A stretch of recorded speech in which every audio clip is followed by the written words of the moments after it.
Thank you very much. Thank you. I would like to begin by addressing the terrorist attack in Manila. We're closely monitoring the situation, and I will continue to give updates. Anything happens during this period of time, but it is really very sad as to what's going on throughout the world with terror. Our thoughts and our prayers are with all of those affected. Before we discuss the Paris Accord, I'd like to begin with an update on our tremendous, absolutely tremendous economic progress since Election Day on November 8th. The economy is starting to come back, and very, very rapidly. We've added $3.3 trillion in stock market value to our economy and more than 1 million private sector jobs. I've just returned from a trip overseas where we concluded nearly $350 billion of military and economic development for the United States, creating hundreds of thousands of jobs. It was a very, very successful trip, believe me. Thank you. Thank you. In my meetings at the G7, we have taken historic steps to demand fair and reciprocal trade that gives Americans a level playing field against other nations. We're also working very hard for peace in the Middle East, and perhaps even peace between the Israelis and the Palestinians. Our attacks on terrorism are greatly stepped up, and you see that. You see it all over. From the previous administration, including getting many other countries to make major contributions to the fight against terror. Big, big contributions are being made by countries that weren't doing so much in the form of contribution. One by one, we are keeping the promises I made to American people during my campaign for president, whether it's cutting job-killing regulations, appointing and confirming a tremendous Supreme Court justice, putting in place tough new ethics rules, achieving a record reduction in illegal immigration on our southern border, or bringing jobs, plants, and factories back into the United States at numbers which no one until this point thought even possible. And believe me, we've just begun. The fruits of our labor will be seen very shortly, even more so.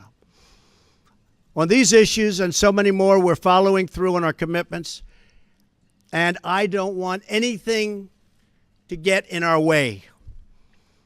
I am fighting every day for the great people of this country. Therefore, in order to fulfill my solemn duty to protect America and its citizens, the United States will withdraw from the Paris Climate Accord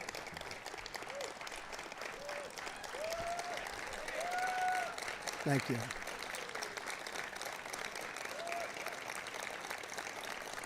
Thank you.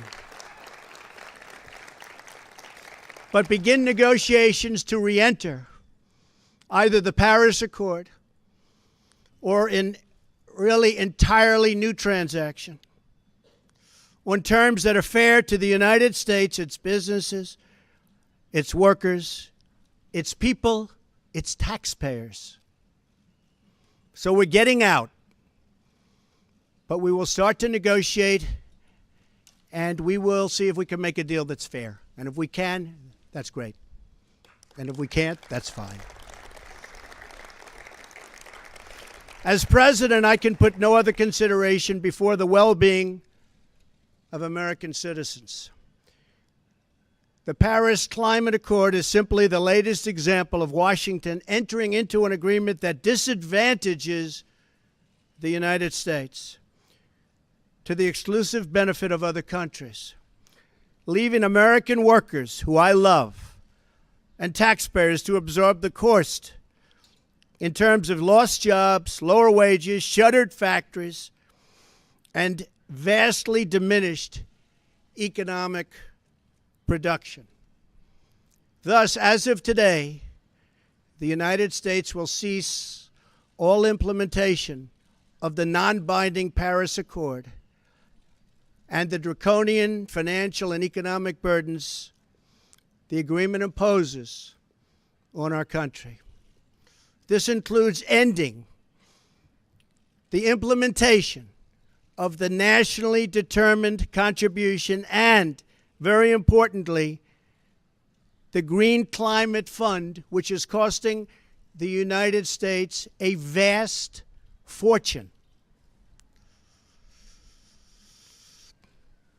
Compliance with the terms of the Paris Accord and the onerous energy restrictions that is placed on the United States could cost America as much as 2.7 million lost jobs by 2025, according to the National Economic Research Associates. This includes 440,000 fewer manufacturing jobs, not what we need. Believe me, this is not what we need, including automobile jobs and the further decimation of vital American industries on which countless communities rely. They rely for so much, and we would be giving them so little. According to the same study, by 2040, compliance with the commitments put into place by the previous administration would cut production for the following sectors: paper, down 12%. Cement, down 23%. Iron and steel, down 38%. Coal, and I happen to love the coal miners, down 86%. Natural gas, down 31%. The cost to the economy at this time would be close to $3 trillion in lost GDP and 6.5 million industrial jobs, while households would have $7,000 less income, and in many cases, much worse than that. Not only does this deal subject our citizens to harsh economic restrictions, it fails to live up to our environmental ideals. As someone who cares deeply about the environment, which I do, I cannot in good conscience support a deal that punishes the United States, which is what it does. The world's leader in environmental protection, while imposing no meaningful obligations on the world's leading polluters. For example, under the agreement, China will be able to increase these emissions by a staggering number of years, 13. They can do whatever they want for 13 years, not us. India makes its participation contingent on receiving billions and billions and billions of dollars in foreign aid from developed countries. There are many other examples, but the bottom line is that the Paris Accord is very unfair at the highest level to the United States. Further, while the current agreement effectively blocks the development of clean coal in America, which it does, and the mines are starting to open up. We're having a big opening in 2 weeks. Pennsylvania, Ohio, West Virginia, so many places. A big opening of a brand new mine. It's unheard of. For many, many years, that hasn't happened. They asked me if I'd go. I'm going to try. China will be allowed to build hundreds of additional coal plants. So we can't build the plants, but they can, according to this agreement. India will be allowed to double its coal production by 2020. Think of it. India can double their coal production. We're supposed to get rid of ours. Even Europe is allowed to continue construction of coal plants.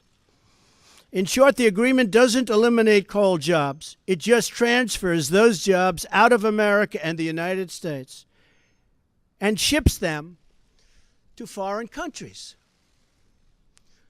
This agreement is less about the climate and more about other countries gaining a financial advantage over the United States.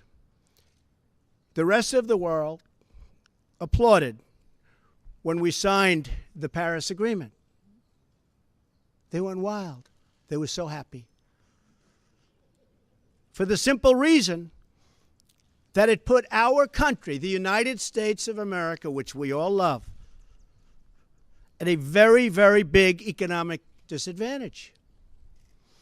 A cynic would say the obvious reason for economic competitors and their wish to see us remain in the agreement is so that we continue to suffer this self-inflicted major economic wound. We would find it very hard to compete with other countries from other parts of the world. We have among the most abundant energy reserves on the planet, sufficient to lift millions of America's poorest workers out of poverty. Yet under this agreement, we are effectively putting these reserves under lock and key, taking away the great wealth of our nation. It's great wealth. It's phenomenal wealth. Not so long ago, we had no idea we had such wealth. And leaving millions and millions of families trapped in poverty and joblessness.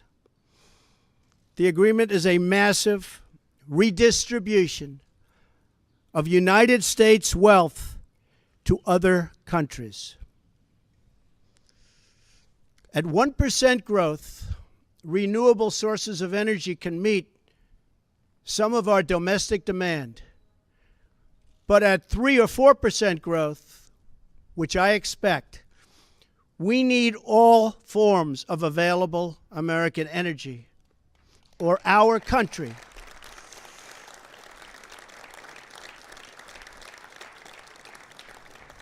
will be at grave risk of brownouts and blackouts. Our businesses will come to a halt in many cases, and the American family will suffer the consequences in the form of lost jobs and a very diminished quality of life. Even if the Paris Agreement were implemented in full, with total compliance from all nations, it is estimated it would only produce a 0.2 of 1 degree. Think of that. This much Celsius reduction in global temperature by the year 2100. Tiny, tiny amount. In fact, 14 days of carbon emissions from China alone would wipe out the gains from America, and this is an incredible statistic, would totally wipe out the gains from America's expected reductions in the year 2030. After we have had to spend billions and billions of dollars, lost jobs, closed factories, and suffered much higher energy costs for our businesses and for our homes. As the Wall Street Journal wrote this morning, the reality is that withdrawing is in America's economic interest and won't matter much to the climate. The United States under the Trump administration will continue to be the cleanest and most environmentally friendly country on earth. We'll be the cleanest. We're going to have the cleanest air. We're going to have the cleanest water. We will be environmentally friendly, but we're not going to put our businesses out of work. And we're not going to lose our jobs. We're going to grow. We're going to grow rapidly.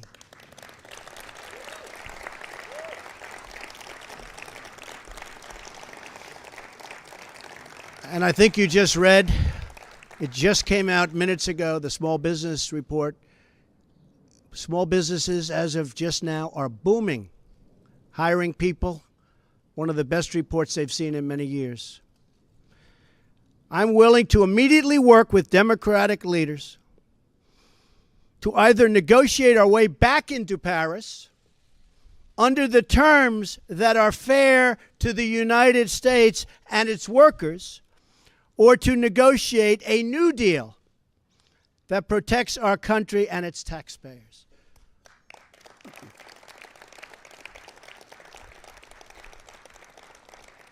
So if the obstructionists want to get together with me, let's make them non-obstructionists. We will all sit down and we will get back into the deal and we'll make it good, and we won't be closing up our factories and we won't be losing our jobs, and we'll sit down with the Democrats and all of the people that represent either the Paris Accord or something that we can do that's much better than the Paris Accord.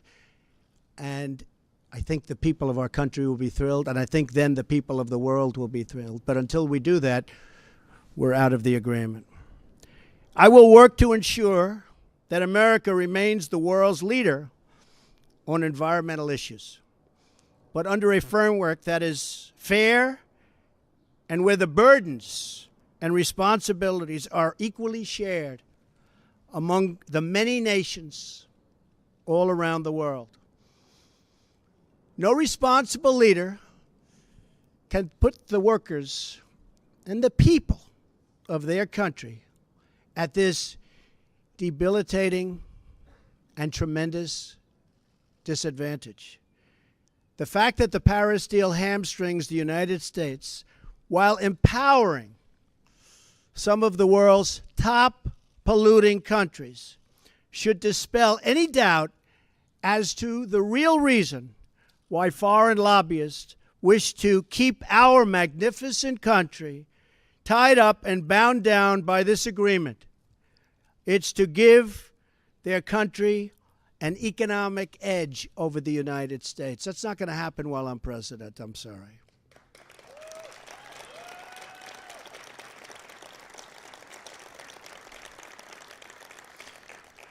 My job as president is to do everything within my power to give America a level playing field and to create the economic, regulatory, and tax structures that make America the most prosperous and productive country on earth, and with the highest standard of living and the highest standard of environmental protection. Our tax bill is moving along in Congress, and I believe it's doing very well. I think a lot of people will be very pleasantly surprised. The Republicans are working very, very hard. We'd love to have support from the Democrats, but we may have to go it alone, but it's going very well. The Paris Agreement handicaps the United States economy in order to win praise from the very foreign capitals and global activists that have long sought to gain wealth at our country's expense. They don't put America first. I do, and I always will.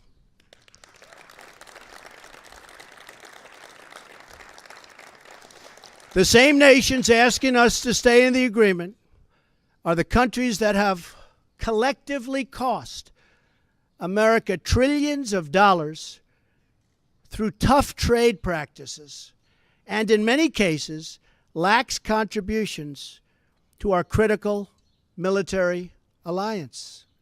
You see what's happening. It's pretty obvious to those that want to keep an open mind.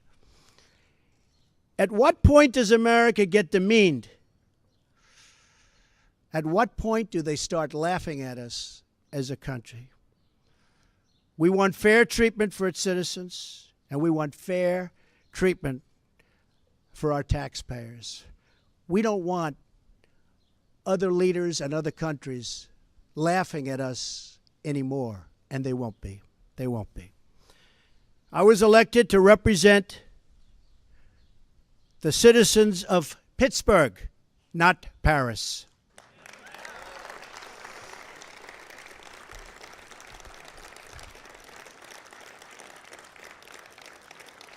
I promised I would exit or renegotiate any deal which fails to serve America's interests. Many trade deals will soon be under renegotiation. Very rarely do we have a deal that works for this country, but they'll soon be under renegotiation.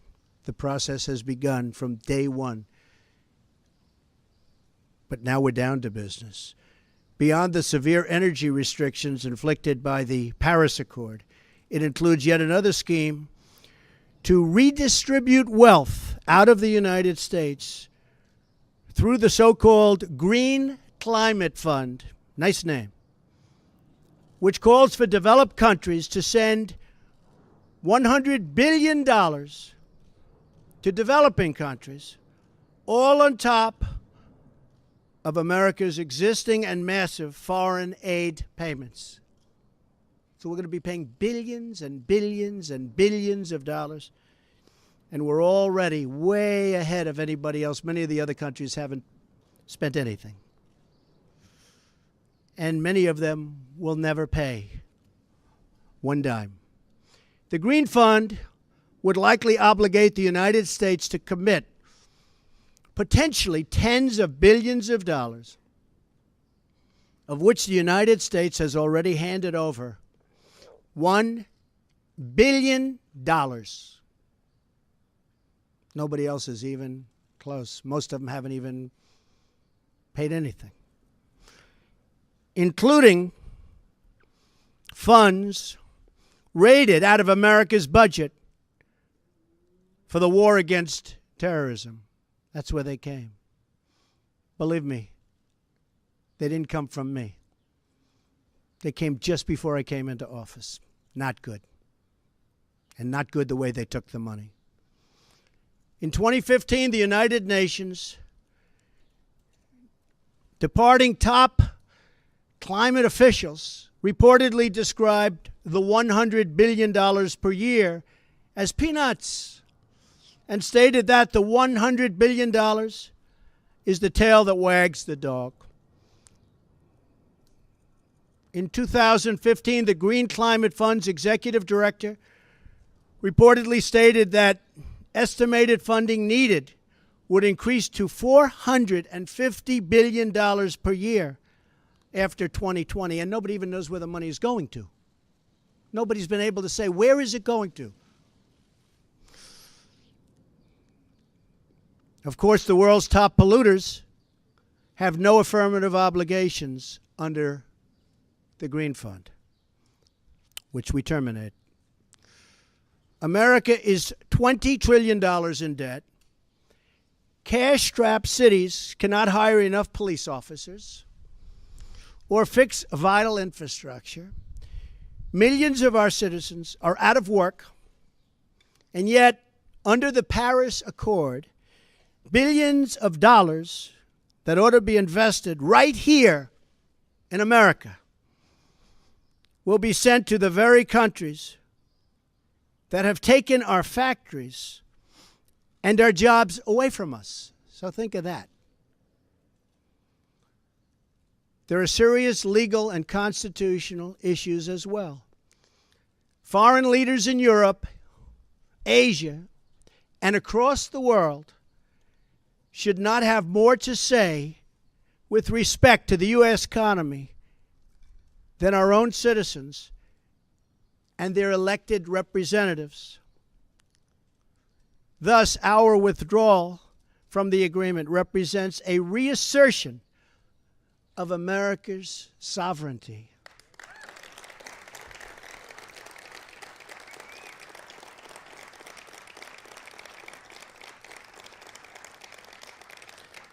Our Constitution is unique among all nations of the world, and it is my highest obligation and greatest honor to protect it, and I will. Staying in the agreement could also pose serious obstacles for the United States as we begin the process of unlocking the restrictions on America's abundant energy reserves, which we have started very strongly.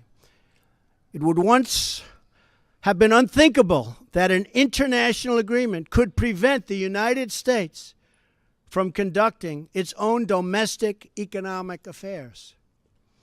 But this is the new reality we face if we do not leave the agreement, or if we do not negotiate a far better deal. The risks grow as historically these agreements only tend to become more and more ambitious over time. In other words, the Paris framework is just a starting point, as bad as it is, not an end point. And exiting the agreement protects the United States from future intrusions on the United States' sovereignty and massive future legal liability. Believe me, we have massive legal liability if we stay in. As president, I have one obligation, and that obligation is to the American people. The Paris Accord would undermine our economy, hamstring our workers, weaken our sovereignty, impose unacceptable legal risk, and put us at a permanent disadvantage to the other countries of the world. It is time to exit the Paris Accord.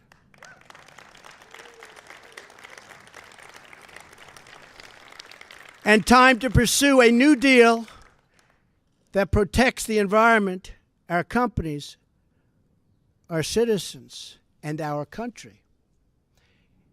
It is time to put Youngstown, Ohio, Detroit, Michigan, and Pittsburgh, Pennsylvania, along with many, many other locations within our great country, before Paris, France. It is time to make America